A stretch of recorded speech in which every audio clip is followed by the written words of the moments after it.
1. So I live in the Phoenix metro area. I had just gotten off work at 9:30 p.m. I work at a marketing job that requires me to stay semi-late.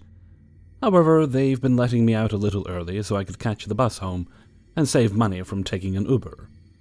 Due to my financial situation, I'm unable to drive my car since it's broken down. I've been having to ride the bus this past month. Anyways, there's 2 buses I have to take to get home. One going down the road a few miles from where I work. The second one takes me a few miles, stopping a couple blocks away from my apartment. I board the first bus at around 10:10 p.m. and ride with no incident. I exited the first bus and needed to cross a busy street to get to the next bus stop.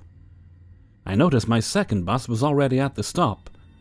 However, I couldn't cross the street because the cars had a green light and I couldn't cross yet. And since there were so many cars, I couldn't just book it across the street. By the time the crosswalk signaled me to go, the bus had already gone. Next one wasn't coming for another half hour. I'm kind of frustrated, so I just crossed the street, sat down at a bench at the stop, and watched videos with my earbuds in. It was 10:20 at this point. The next bus doesn't arrive until 10:50 p.m. It's important to note that I'm a 19-year-old girl, so I'm already anxious about being out late at night in the cold. I look up and notice 4 men walking in my direction. I try to look down at my phone and pay no mind. One sat on the bench across from me. Another guy sat next to me, the other 2 men were standing. The man across from me had a blue jacket and hat. He tells me I'm beautiful, asking for personal info. Normal banter from guys. I just politely smile and continue looking at my phone. This guy didn't seem to be happy about it and started calling me an ugly crack whore, etc. I couldn't help but laugh since this guy was getting butthurt because I had rejected his advances. At this point, his friends were standing up in my defense, saying he shouldn't talk to a woman that way. I did nothing to provoke him, etc. Blue Jacket guy starts getting more hostile in his tone, and my instincts tell me to quietly pull out my pepper spray just in case things escalated. Good thing I did, because now Blue Jacket guy gets up and starts pacing around, getting too close for comfort. So his friends stand around forming a shield against me. It felt like an eternity before the bus finally showed up. I told the men to board first and said I needed to speak to the driver. All of them board and I tell the driver not to let Blue Jacket guy ride the bus. I explained the situation, even his friends, the other passengers on the bus, told the driver not to let him board. The driver then asked what street Blue Jacket guy was getting off at. He said Sunset Drive, not the real street name. Then the driver asked me what street I was getting off on. Not wanting to alert the guy where I was getting off, I didn't name the street, but said I was getting off way past Sunset Drive. The driver then got back in his seat and started driving. Blue Jacket guy tried to sit next to me, but one of his friends sat down next to me first, while the other 2 sat across from me. Blue Jacket guy sat as close to me as he could, 5 seats down from me. His friends said they would protect me, beat him up if he escalates things, etc. There were some exchanges back and forth between these guys and Blue Jacket guy, but I was too worried to listen. By the time we made it to Sunset Drive, his friends exited the bus. But Blue Jacket guy stayed on. I told the driver he was supposed to get off here, but was now refusing. His friends were begging him to get off the bus, but he kept refusing. He kept trying to convince the driver that he said the wrong name, but the driver wasn't buying it. Blue Jacket guy starts walking towards me. I had my pepper spray clutched in my hand, preparing for the worst. I'm now on the phone with my boyfriend, crying and telling him to meet me at my stop. Driver gets up and tells Blue Jacket guy he needs to exit the bus, or else the local police would be called. At this point, he finally gives up and exits the bus. As the bus was pulling away, he hits my window, yelling obscenities at me. I did eventually meet my boyfriend at the stop, and he safely walked me home. Now I'm sitting on the couch, typing this out, and self-medicating with my wax pen. Blue Jacket guy from Phoenix, if you're hearing this, let's not meet. 2. For context, I'm 5'3", about 105 pounds, and 21 years old, and this happened to me this morning, New Year's Day 2020. So my boyfriend Jack and I went out last night to a bar to celebrate New Year's Eve. I noticed he was getting probably a little too drunk at the bar, so I suggested we go home. He agreed. This was around 12:30 a.m. We had been drinking since 8. We got home and Jack just stumbles into the mudroom and lays on the ground. I was super exhausted being drunk and also dealing with a drunk person, so I took this opportunity to lock the back door we came in through before I forgot. After that, we go upstairs and go to bed. So a little bit of background. I always lock my bedroom door even if the front and back door are locked, because after watching the Ted Bundy documentary of him breaking into college students' housing just had me so freaked out. In addition, my bedroom is on the 3rd floor of the house, and just rationally the last bedroom that you would get to if you walked into the house not knowing the layout, and entered the rooms as you encountered them. Anyway, I locked my bedroom door before bed the night before because I had a bad feeling but just wrote it off as my general anxiety. But Jack got up to go pee during the night and didn't relock it. Anyway, at about 7:45 in the morning, I woke up to hear my bedroom door opening, and immediately thinking it should be locked, I dart my head up to see what's going on. Jack is also laying next to me closest to the door at this point. I look up to the door just in time to see a man open my door, and my blood runs cold. He spots my boyfriend, then slowly closes the door and walks calmly back down the stairs. He was wearing a baseball hat, with his head at a slightly downward tilt, when coupled with the darkness in my room completely shrouded his face. Possibly wearing a flannel-type shirt over a t-shirt, and it was open like a flannel. I wasn't able to see or to make out any of the details other than the fact that he looked on the younger side and was skinnier. But he walks in. I think he only looked at my boyfriend. Not even sure if he saw me turn to look at him. At first, I think my roommate's boyfriend walked into the wrong room drunkenly, and almost dismiss it because I'm so startled by what's going on. Mind you, this whole ordeal happened within the span of a few seconds. Then my boyfriend asks me who that was and if he should check it out. He didn't see the man, but he was also woken by the sound of my door opening, and he also heard the footsteps go back down the stairs. Me, not fully comprehending, said no need to check anything out.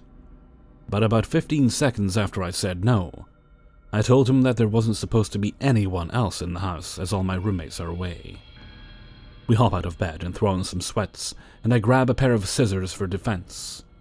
And I leave my room to find out WTF is going on. We head downstairs about 1 to 2 minutes after I saw the man at my door. I'm calling the police as my boyfriend Jack grabs a knife and goes through all the rooms in the house making sure it's clear. As we are checking, I notice the front and back door is still locked.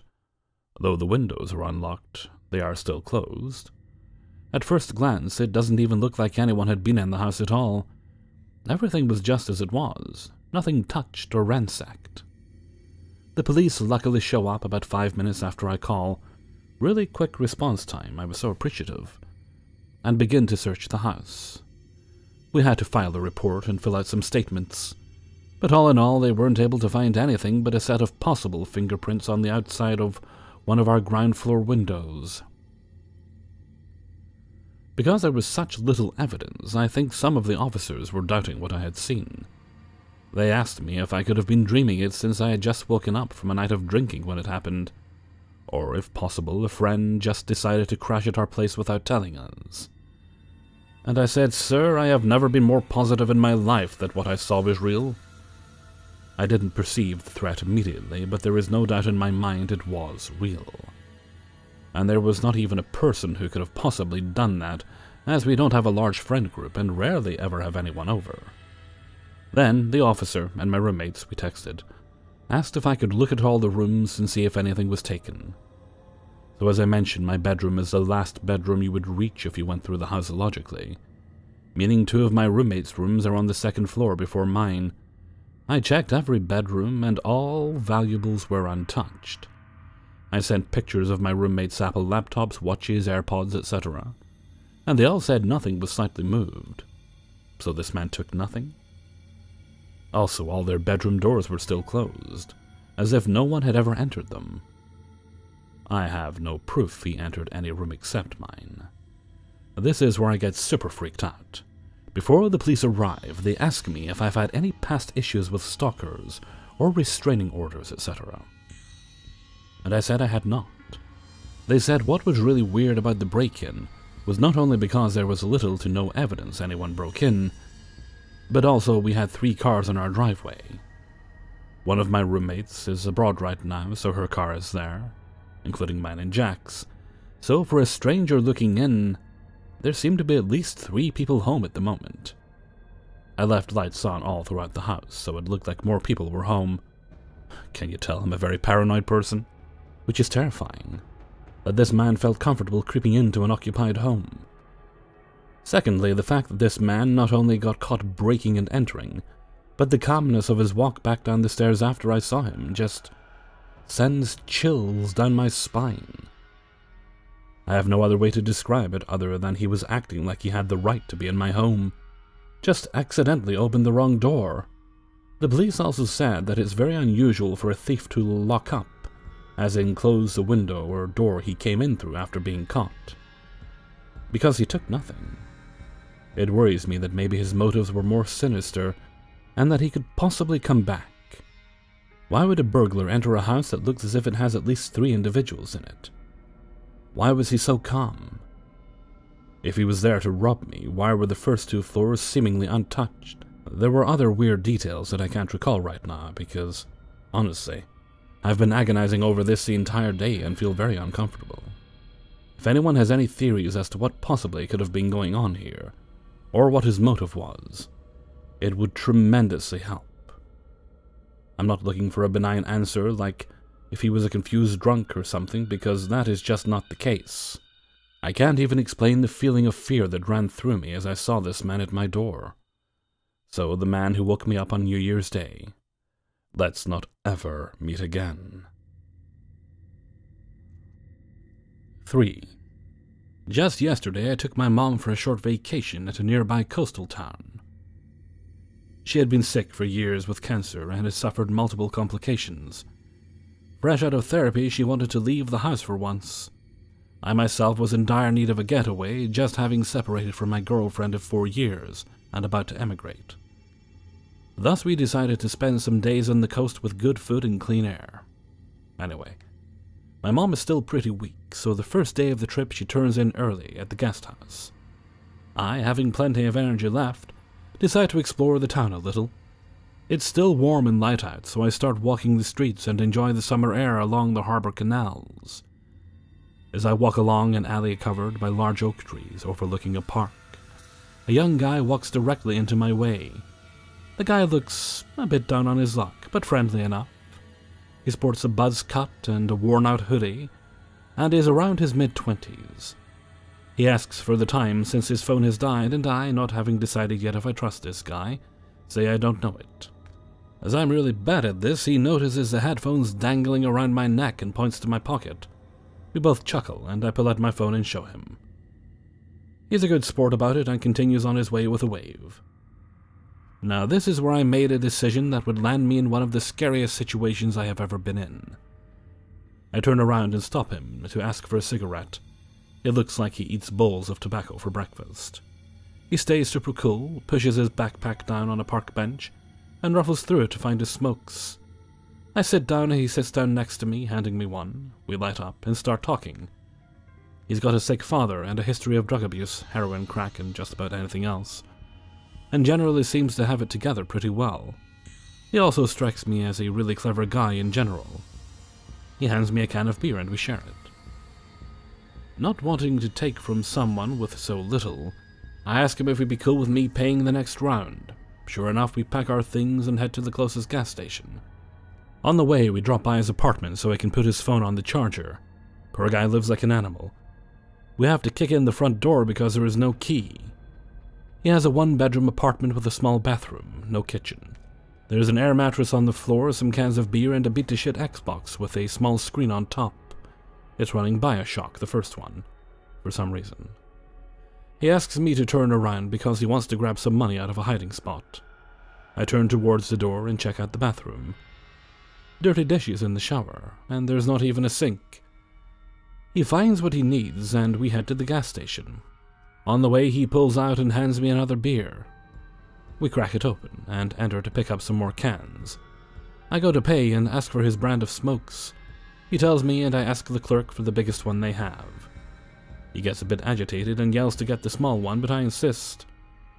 He doesn't want to take them, but agrees that we can share from this pack for the evening. We head out and sit by the docks. After a while, this tattooed guy walks by with a huge black dog. Apparently, they know each other from passing. The guy is in his late 40s or early 50s, wearing camel pants and a Pantera shirt. Lots of tattoos on his forearms and neck, which are so washed out that I can't tell what they're supposed to be. We get talking, and he too seems nicer than he looks.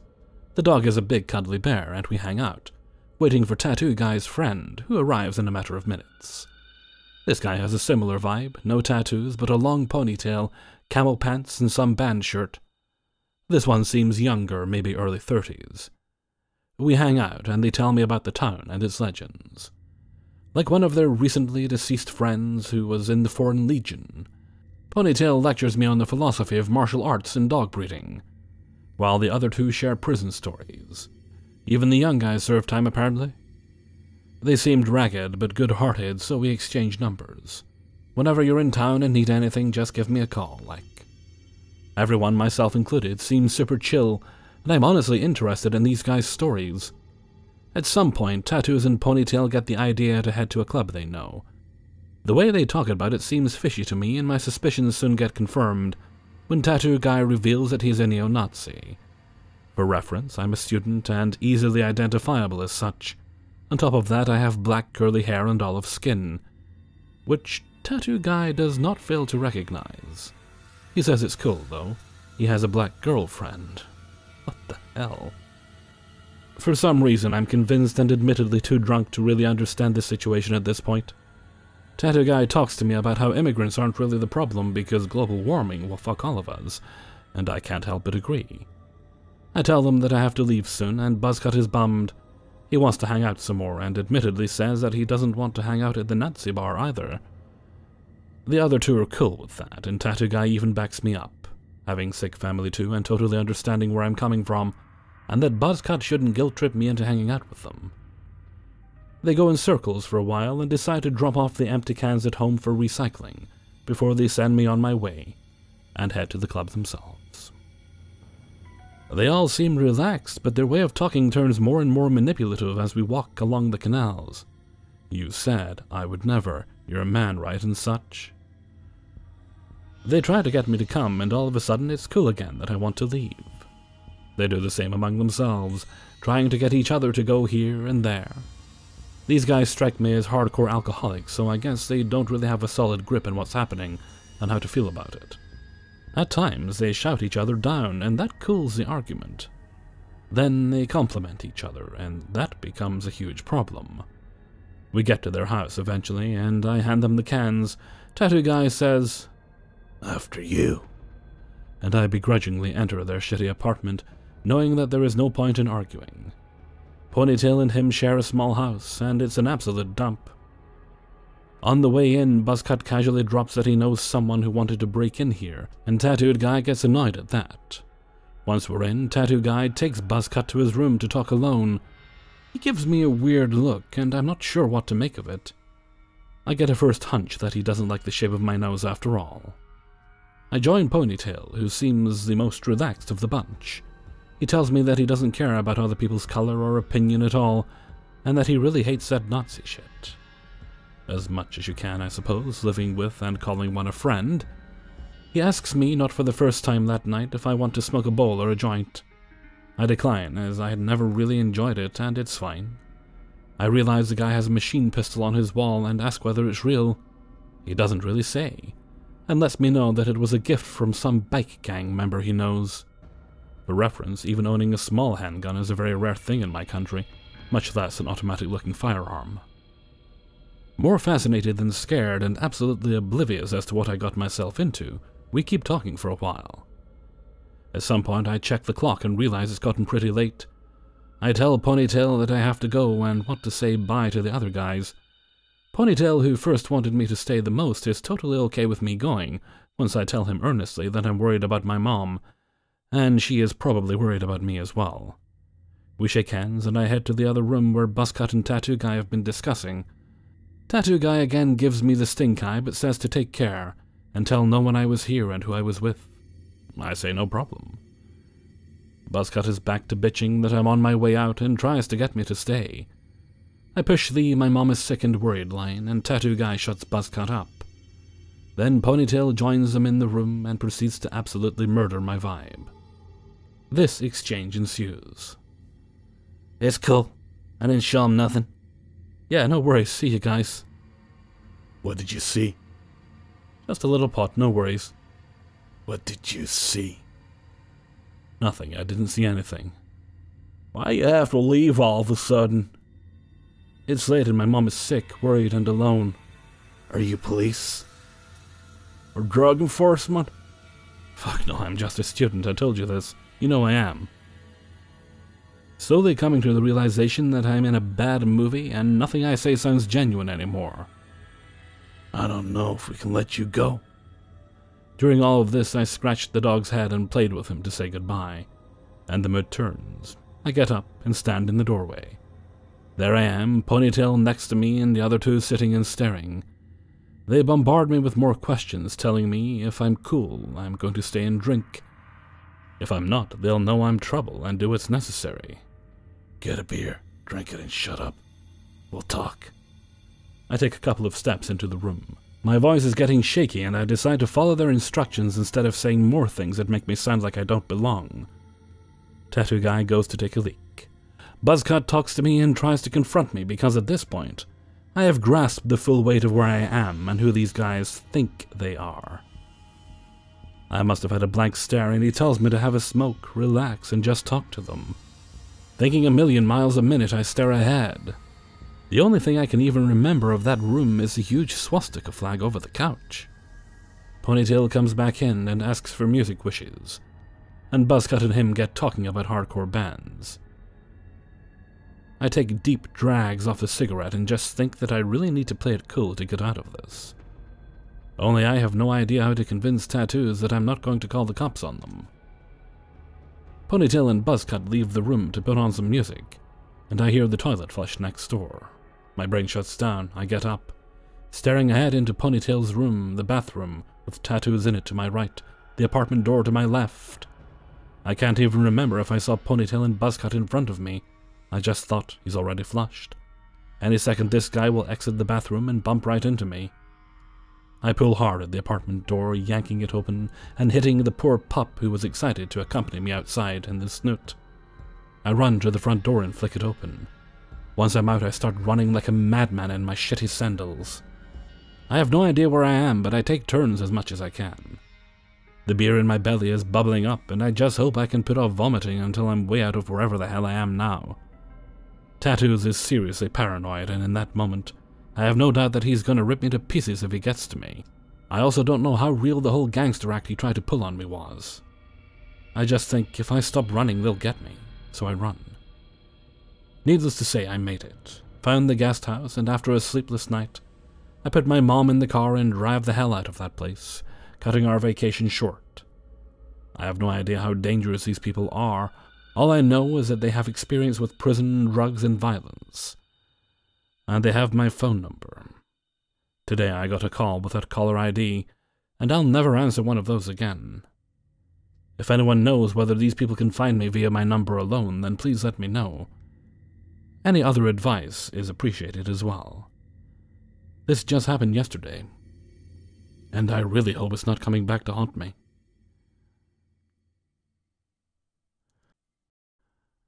Hey everybody, Hellfreezer here, and thank you very much for listening to 3 True Scary Stories, episode 460. And thank you very much to everybody who allowed me to use their stories in this video. Okay, let's see, this video will go up on the 6th, and that will be nearly a week away of this year already. Oh, it was a quick one last year, isn't it? It's going to be a quick one again. But that's just me getting old. It is a fact that as you get older, time does seem to pass more quickly than it does when you're younger. I don't know, I guess you're more patient as you get older, so time seems to go by quickly. Who knows? I'm sure there's a scientific explanation. It does mean I should probably just start getting ready for Christmas again. On the plus side, it does mean that later in the month there is new Star Trek with Patrick Stewart. Yay! I think it's the 20-something. Should be up on Amazon Prime in the UK. Okay, and with that, I'm going to head off for now. So until next time, thank you very much for listening, and take very good care of yourself.